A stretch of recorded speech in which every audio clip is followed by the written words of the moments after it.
கடந்த 4.5 ஆண்டுகளா பெண்களுக்கு எதிரான வன்கொடுமைகள் 52%, பாலியல் வன்கொடுமைகள் 50% மேலேயும் அதிகரிச்சிருக்கு அப்படின்றது தான் தேசிய குற்ற ஆவண காப்பகம் சொல்லுது. அப்போ 4.5 ஆண்டுகளா செய்ய வேண்டியதை ஏன் செய்யலை அப்படின்ற கேள்வி இங்கே வருது.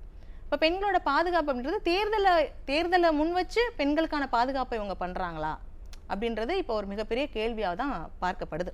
இல்லை, நீங்கள் இப்படி சொல்கிறீங்க. ஆனால் பெண்களுக்காக வந்து மகளிர் கட்டணம் கொடுக்குறது, மகளிர் இலவச பேருந்து கொடுக்குறதா இருக்கட்டும், அவங்களுக்கு மாதம் 1000 ரூபாய் கொடுக்குறதா இருக்கட்டும், இதெல்லாம் பெண்கள் மத்தியில் வந்து ஒரு நல்ல அபிப்பிராயத்தை தானே ஏற்படுத்தி கொடுத்துருக்கோம்.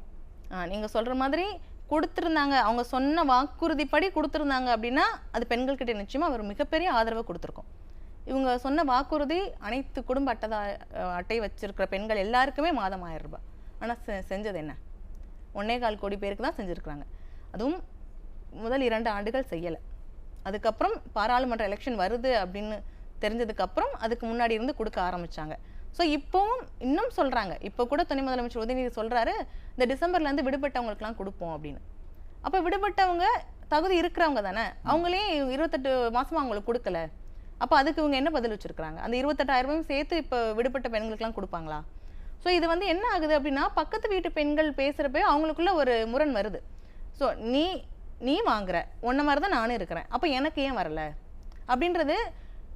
வாங்குறவங்களுக்கு வேணா அது சந்தோஷமா இருக்கலாம், வராத பெண்கள் இருக்கிறாங்களே அவங்களுக்கு அது திமுக அரசு மேலே ஒரு அதிருப்தியை தானே ஏற்படுத்தும். அதுவும் இல்லாமல் இலவச பேருந்து அப்படின்னு சொல்கிறாங்க. இலவச பேருந்துனால கிட்டத்தட்ட ஒரு மாதத்துக்கு 50,000 பெண்களுக்கு மேலே 50,000 ரூபாய்க்கு மேலே பெண்கள் சேவ் பண்ணுறாங்க. ஸோ இதெல்லாம் அவங்க வளர்ச்சிக்கு நாங்கள் உதவுறோம் அப்படின்னு சொல்கிறாங்க. ஆனால் இந்த இலவச பேருந்தில் போகிற பெண்கள் எவ்வளவு அவமரியாதைப்படுத்தப்படுறாங்க அப்படின்றத நம்ம இங்கே பார்க்கணும். இப்போ சமீபத்தில் ரீசெண்டாக நடந்தது தான். இதுக்கு முன்னாடி பேசினப்போ முன்னாள் அமைச்சர் பொன்முடி என்னெல்லாம் பேசினாரு அப்படின்னு அதுக்கு மிகப்பெரிய ஒரு சர்ச்சையாச்சு. ஓசின்னு சொன்னாங்க. இப்போ 1000 ரூபாய் கொடுக்கலாம், அந்த 1000 ரூபாயில் தான் பவுடர் போட்டிருக்கீங்களா, மேக்கப் பண்ணுறீங்க, ஃபோனுக்கு ரீசார்ஜ் பண்ணி பேசுகிறீங்களா அப்படின்லாம் அமைச்சர்கள் பேசினாங்க. ஸோ இவங்க பெண்களுக்கு கொடுக்குறோம் அப்படின்னு சொல்லிட்டு பெண்களை எப்படி அவமதிக்கிறது அப்படின்றது பெண்கள்கிட்ட அதிருப்தியை ஏற்படுத்துமா இல்லை மகிழ்ச்சியை கொடுக்குமா? ஒரு மிகப்பெரிய அதிருப்தியை தான் ஏற்படுத்தும். நிறைய பெண்கள் சொல்கிறத பார்க்குறோம்.